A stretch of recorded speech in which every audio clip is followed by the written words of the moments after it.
What drives a man to rise from humble beginnings and lead a nation toward a new path? Born in the rural village of Kera, Mohun Province, Captain Ibrahim Traoré grew up witnessing the struggles of poverty and limited access to education. His thirst for knowledge led him to study geology at the University of Ouagadougou, where he became deeply involved in student activism, advocating for better governance and economic equality. But how did a young geologist transform into a revolutionary leader, determined to reshape Burkina Faso's future?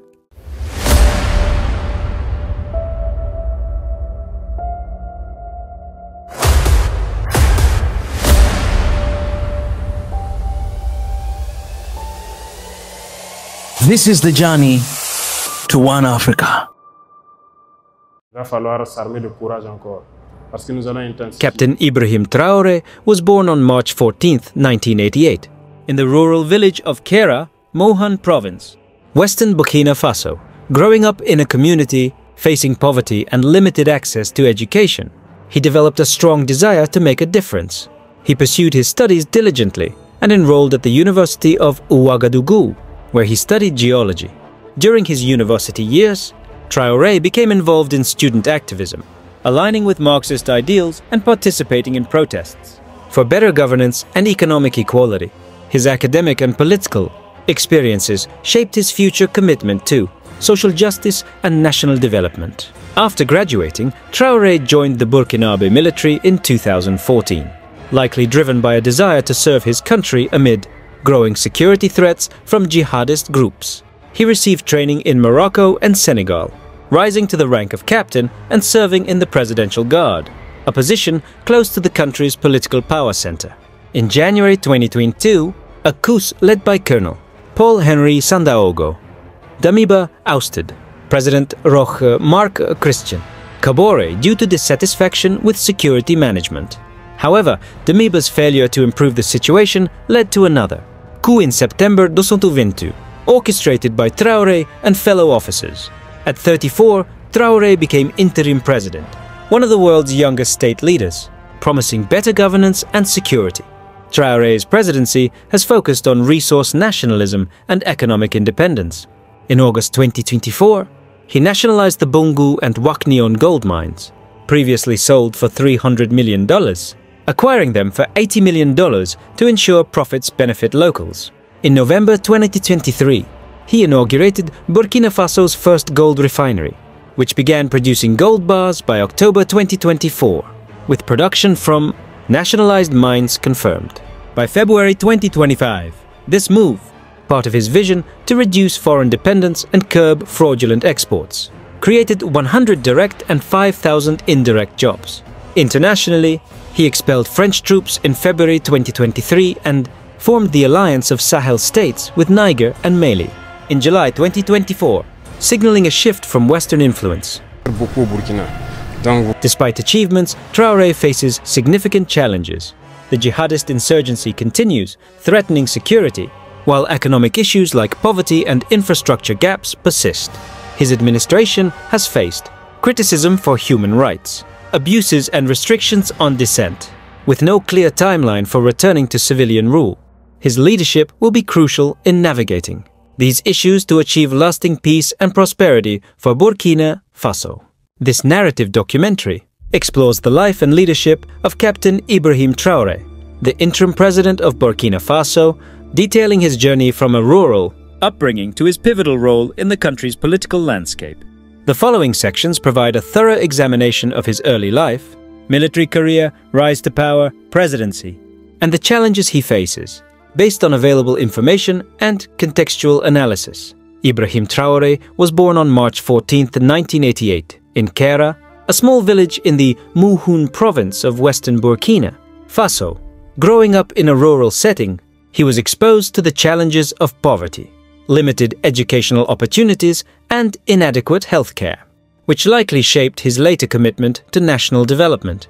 Despite these obstacles, Traoré pursued his studies diligently, eventually enrolling at the University of Ouagadougou, the country's main university. There, he studied geology, a field that would later influence his policies on natural resource management. During his university years, Traoré became actively involved in student politics, aligning himself with Marxist ideals.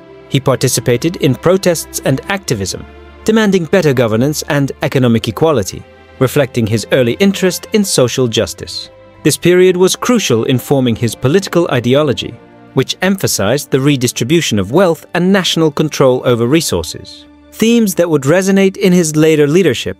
Upon completing his studies, Traoré joined the Burkinabe military in 2014, a decision likely influenced by his patriotic fervor and the growing security threats from jihadist groups in the Sahel region.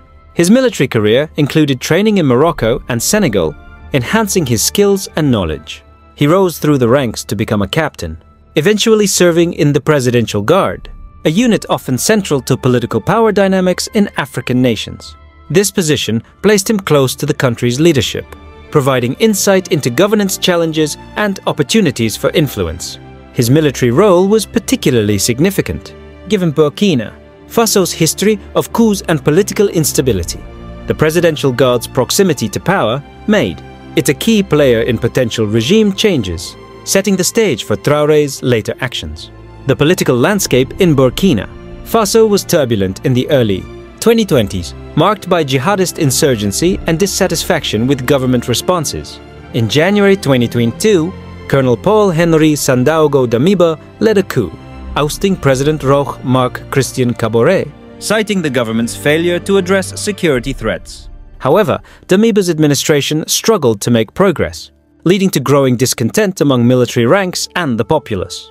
In September 2022, Captain Ibrahim Traoré, alongside fellow officers, staged another coup, removing Damiba from power. The stated reasons included the need for better governance and improved security, measures to combat the jihadist threat. At 34 years old, Traoré was named interim president, becoming the world's second youngest state leader at the time. This rapid ascent highlighted his strategic positioning within the military and his ability to mobilize support for change. Traoré's presidency has been characterized by a focus on resource nationalism, economic independence, and regional cooperation. One of his most notable actions was the nationalization of the Bungu and Wagnion gold mines in August 2024. These mines, previously sold by UK-based Endeavour Mining to Lilium Mining for $300 million in 2023, were acquired by the government for $80 million, a significant discount. This move was inspired by Pan-Africanist ideals and aimed to ensure that the profits from Burkina Faso's gold, a key export contributing 16% of GDP and 80% of exports, benefited the local population. Complementing this, Traoré inaugurated the construction of Burkina Faso's first gold refinery in November 2023, in partnership with local company Marina Gold. The refinery, with an annual capacity of 150 tons, 400 kg of 99.99% pure gold, began operations by October 2024, producing its first 22-carat gold bars. By February 2025, it was confirmed that gold bars were being produced from the nationalized mines, fulfilling Traoré's vision of local refining to reduce fraudulent exports and create jobs, 100 direct and 5,000 indirect. This initiative also aimed to address security issues, as gold smuggling has been linked to funding terrorism. On the international front, Traoré has taken decisive steps to assert Burkina Faso's independence. In February 2023, he expelled French military forces, reflecting a broader regional trend of reducing Western influence in the Sahel. In July 2024, he formed the Alliance of Sahel States with Niger and Mali, enhancing regional cooperation in security and economic matters. This alliance, part of a shift towards Pan-African solidarity, underscores his leadership in opposing traditional Western partnerships. Domestically, Traoré has focused on improving security, a critical issue given the ongoing jihadist insurgency that has displaced millions and threatened national stability. His administration has also suspended artisanal gold export permits in February 2024 to regulate the sector and capture more economic value, aligning with his resource nationalism agenda. Despite these achievements, Traoré's leadership faces significant challenges. The security situation remains volatile, with jihadist groups continuing to launch attacks, particularly in the north and east of the country. Economic difficulties, including high poverty rates, with much of the population living on less than $2.15 a day, and limited infrastructure, persist, complicating development efforts. His administration has faced criticism for human rights abuses, including restrictions on freedom of expression and arbitrary detentions. Reports suggest a crackdown on dissent, raising concerns about democratic backsliding. The junta has not provided a clear timeline for returning to civilian rule, adding uncertainty to Burkina Faso's political future. These issues highlight the delicate balance Traoré must maintain between asserting authority and fostering democratic governance. Looking ahead, Traoré's ability to navigate these challenges will determine his legacy. His youth and military background offer a fresh perspective, but also place him under scrutiny to deliver on promises of security and economic growth. His admiration for Thomas Sankara, the revolutionary leader assassinated in 1987, suggests a commitment to social justice and economic independence, potentially inspiring long-term reforms. However, the path to achieving lasting peace, prosperity, and true independence for Burkina Faso remains fraught with obstacles. Captain Ibrahim Traoré's story is one of rapid ascent from a rural background to the presidency, driven by a commitment to social justice and national control over resources. His leadership, marked by significant economic and international initiatives, faces the test of addressing security and governance challenges. As Burkina Faso navigates its future, Traoré's ability to balance these demands will shape his legacy and the country's path forward.